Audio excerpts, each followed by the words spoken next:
seems to be sort of India's time, if not India's year.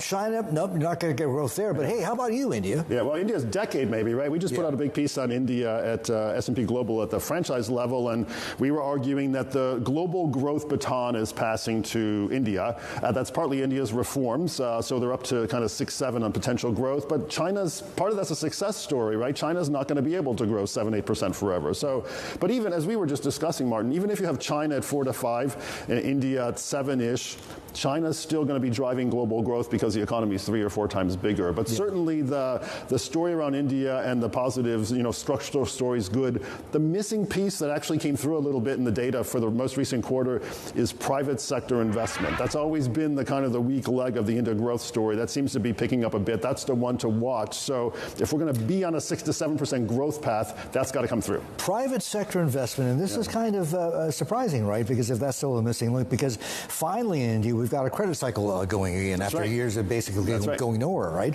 And a lot of people are saying, look, the thing to watch is trade, not so much the exports, but the imports, because if imports surge into India, that is going to create the jobs and the investment to spur private capital formation and investment. That's part of the story. And India's in a good spot, not just structurally, but geopolitically, and we're getting some of the reshoring and friendshoring, whatever, how much high-end manufacturing is going to go into India to accompany the high-end services. So we don't have that's not the Asian flying geese model we've been talking about since you and I have been around. There's going to be a different model. Can they pull it off and have sustained high growth, not being part of the sort of traditional manufacturing structure of East Asia and doing it their own way? That's a huge question. Not impossible, but it's going to be different. So we'll have to watch whether they can pull that off. The different part, I'm reminded of, the President and Prime Minister Modi met, I think it was May, right, in Hiroshima, the G7 summit. A month after that, Mr. Modi goes to Washington, and suddenly the U.S. goes, you know what, India?